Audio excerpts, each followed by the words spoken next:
Hello everybody, my name's Adrian Whyte. I have just recently begun teaching out of my own place called the Guitar Suite. This is the room here, but we'll do a tour later.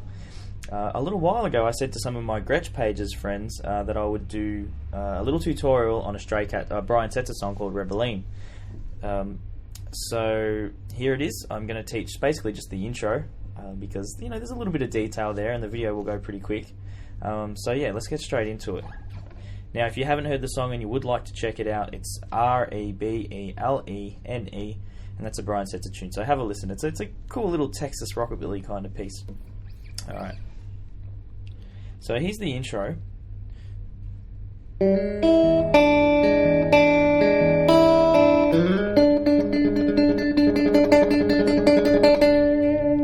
Alright, that's just the very start, and that's all I'm going to be teaching today. So if you like the sound of that and you want to learn it, here it is. Basically, we are holding an E7 based shape. Okay, second, we don't really need to hold the full chord, so I'm just going to show you what you do need to hold. First finger is going to hold the first fret of the third string, and we hammer that on to begin with. So as you can see there.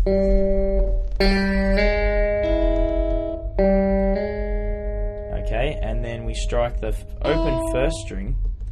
Look, I'll tell you what, I'll get this shape down and we'll look at what the right hand's doing. So we're holding that, and then we're simply just holding the third fret of the second string.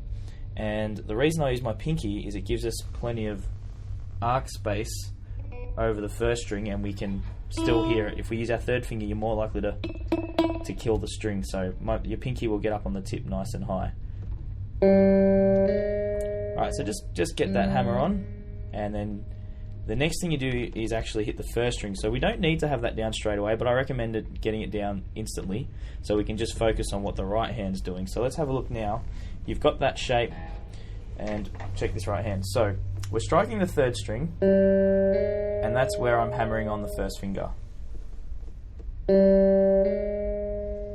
Okay? Next step is to pluck the first string with the third finger, and then the sixth string with the thumb. So our second string hasn't come into it yet, but here it is. So we go.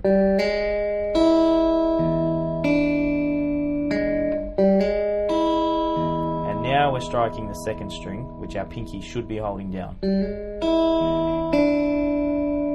And then our second finger. So I've used my third finger for both, so we've pretty much moved right hand position.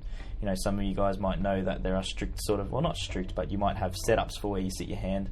Brian Setzer was pretty loose with all this kind of stuff. And that's where I'm striking the second string, and then the third string with my second finger. And then thumb on the sixth string. So once we hit that sixth string, there's a repeated pattern here. From here, thumb, second string, third string, thumb, second string, third string. Or I should be saying thumb, third finger, second finger. But yeah, it's hitting the B and the G string. B string, G string. Then after we hit our thumb the third time,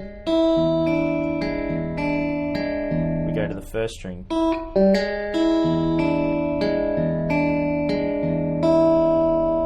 Second finger hits the second string.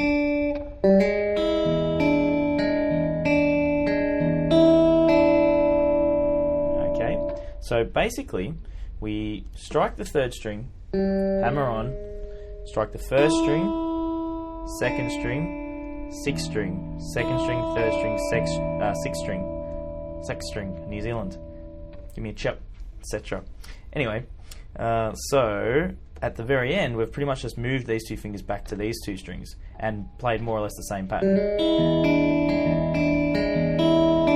And then after that, Brian Setzer slides down to the sixth fret of the fourth string, and his third finger is holding the seventh fret of the third string. Now that's actually an E7 based idea. Now if you don't understand the theory and the notes, that's okay, but have a listen. Okay, it should be fairly apparent to the ear. And what he's doing with his hand here is he's using his thumb and his second finger, and he's going tick, tick, tick, tick, and getting faster and faster. So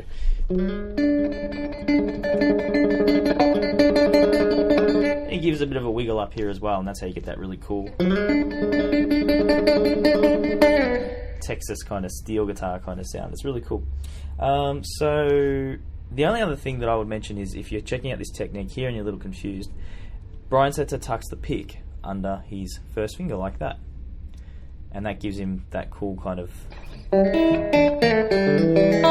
that thumb kind of, plucking kind of tone, which is really cool.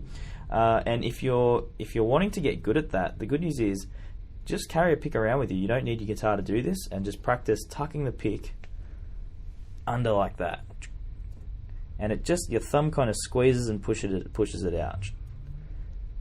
Okay, so just carry a pick around with you as a bit of a habit, and people are going to think you're a bit weird, but you know, that's us guitar freaks.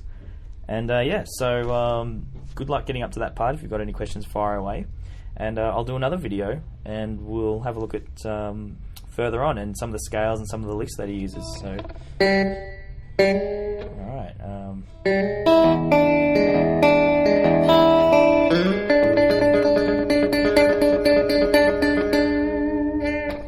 I did that with a pick then, by the way, so you can do it with a pick if you don't want to use it with your thumb.